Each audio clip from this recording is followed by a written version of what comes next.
We, the students of Kumari Arivial Peravai Young Scientist Program 2025 to 26, and as part of our coastal study, we visited the Kanyakumari district to understand the effectiveness of existing fisheries regulations and protection acts and securing the participatory role of local fishers in conservatory efforts. During this field study, we explored two important coastal locations, the Kanyakumari Vavuturai fish landing area and the Chinnamuttam fishing harbour. Our first visit was to the Vavuturai fish landing area, which is one of the most important fish landing centers in Kanyakumari district. Vavuturai is located very close to the India's last point, where the land meets the vast sea, making it geographically and culturally significant. Though it may not appear extremely large in size, it is highly active and productive. A large number of fishing boats operate from this area, including small boats, motorized boats, and traditional crafts. More than 50 varieties of fish species are landed here regularly, showing the richness of marine biodiversity in this region. The landing area is always lively with fishers unloading their catch, traders negotiating prices, and workers sorting fish, making it a vibrant center of coastal life. During our visit, Mrs. Sudhamati ma'am guided us and explained important concepts related to fisheries. She taught us that fishes are mainly classified into two categories, shellfish and finfish. Shellfish include organisms such as oysters, prawns, and crabs, which do not have fins or backbones. Finfish are fishes that have fins and a backbone. And most of the fishes caught in Vavuturai belong to this finfish category. Common examples include fishes similar to grouper, tuna, and snapper varieties, which are widely consumed and have high market value. She also explained that fishermen usually go for fishing in the evening and return by night, depending on the time of boat and fishing method used. We also observed the fish auction process at the landing area, which is locally called Alam. During the auction, many types of fishes such as grouper, reef cod, tuna, kingfish, snapper varieties, strawberry fish, and other reef fishes were displayed. Traders gathered around the fish and loudly shouted their prices. The bidding continued competitively, and the person who offered the highest price won the fish if no one else could quote a higher rate. This fast-paced and noisy auction system helps fishermen sell their catch quickly and reflects the real-time demand in the fish market. As part of our study, we interviewed Mr. Michael Raj, who explained the fisheries regulation followed in the Kanyakumari district. He told us that mesh size regulations are strictly enforced and small mesh nets are banned to protect juvenile fish from being caught.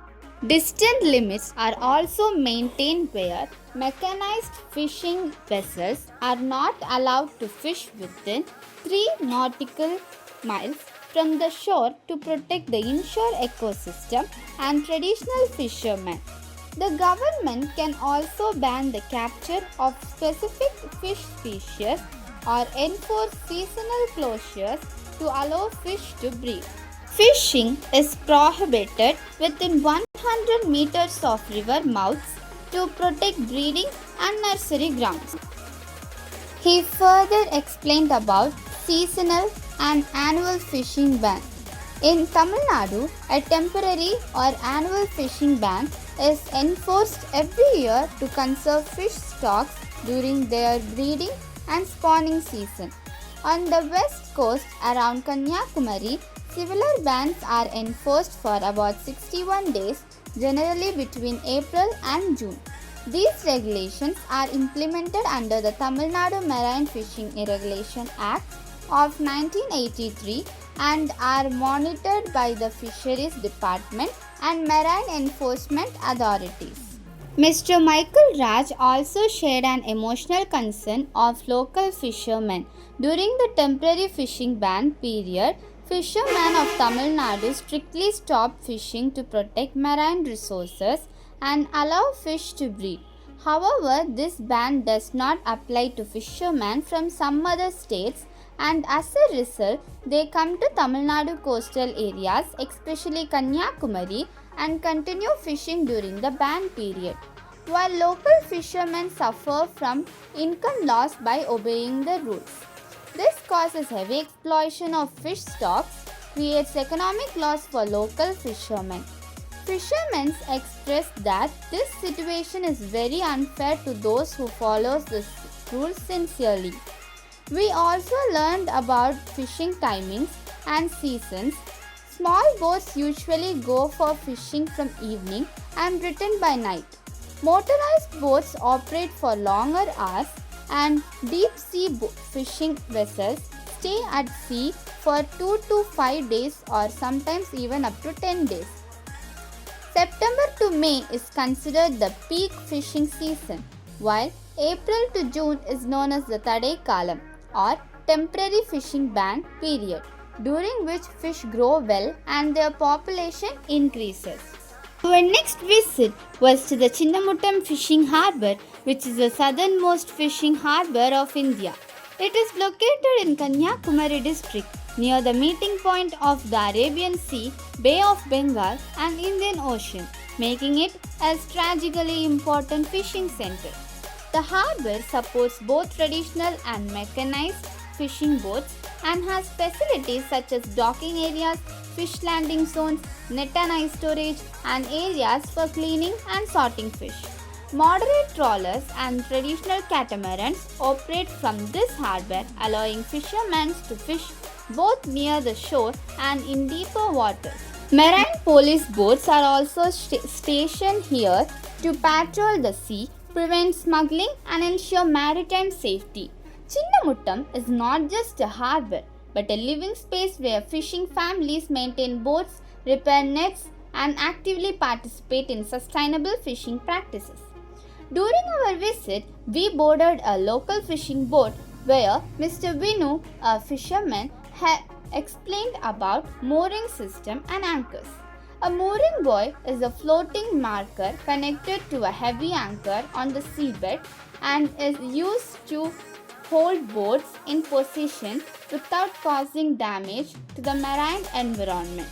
The mooring buoy we observed was orange in color and formed part of a complete system that included the buoy, chain and anchor. An anchor is a heavy metal device attached to a rope or chain that grips the seabed to prevent the boat from drifting due to wind or currents. Different types of anchors are used depending on seabed conditions such as sand, mud or rock. Then Mrs. Sudhamati ma'am explained the different ways of fishing. She clearly described how fishing is done, what materials are used and what types of bait are put to attract fish, helping us understand traditional and modern fishing methods.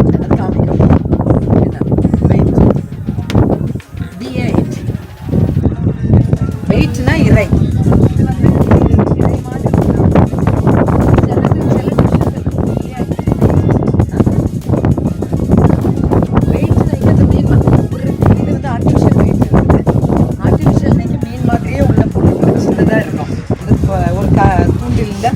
எண்டில் வச்சுருப்பாங்க. இந்த சைடில் என்ன இருக்கணைக்கு ஒரு கம்பி மாதிரி இருக்கும். இங்கே நம்ம லேசாக தட்டினா அந்த மீன் கொஞ்சம் மாறு கொடுக்குமா. அப்போ அதுக்கு இது ஆர்டிஃபிஷியல் வெயிட் உண்டு. நேச்சுரல் வெயிட் இப்போ சில முன்னாடி மண்புழு போட்டு மீன் பிடிப்பாங்க தெரியுமா, அது நேச்சுரல் வெயிட். அந்த மண்புழு அந்த இதில் பொறுத்து போட்டால் இதாயிரும். நம்மளுக்கு இந்த இது போடுறாங்க, அந்த போடுறாங்கல்ல, ஒவ்வொரு பூக்குலேயும் முதல்ல கொஞ்சம் மீனை பிடிச்சி எல்லா இதுலேயும் செடி வச்சுருவாங்க. இதில் அந்த ஹூக்கில் செடி வச்சுருவாங்க. செடி வச்சு தான் விடுவாங்க. மீன் நிறைய பீஸாக கட் பண்ணி உள்ளே வச்சு அந்த ஹூக்கில் செடி வச்சுருவாங்க. வலை பெரிய இருக்குமா, அது இங்கே வச்சு யூஸ் பண்ண மாட்டாங்க. அந்த வச்சுருக்கோம்ல, எடுத்து கடலுக்குள்ளே விடுற நேரத்தில் அந்த லைனாக ஒரு பெரிய ஸ்ட்ரிங் இருக்கு, அது நிறைய குட்டி ஸ்ட்ரிங் இருக்கும். அது என்னன்னா அது என்ன சொல்லுவாங்க, நம்ம சீரியல் போடுவோம் இல்லையா, சீரியல் போடியோ மாதிரி தூண்டில் இருக்கு, அதில் இருக்கு தூண்டில்.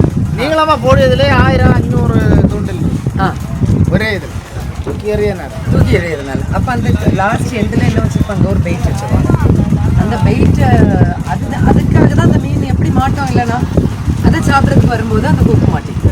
அந்த வெயிட் வைக்கும்போது ஒரே ஒரு ஃபிஷ் தான். நம்ம ஒரு சின்ன பீஸை மீன் முதல்ல கொஞ்சம் மீன் பிடிச்சி கட் பண்ணிடுவோம். சின்னதாக கட் பண்ணி அந்த பீஸு தான் எல்லா மீனா இல்லை, அது கனவா, அதுக்கு என்ன taste. After that, the fisherman offered us drinks, understanding that we are tired due to the hot weather. Their kindness and hospitality made the visit memorable and showed the strong human values present in the fishing community. During our coastal walk, we observed a marine arthropod near the seashore. It was inside a shell, and although it showed little movement initially, it was alive.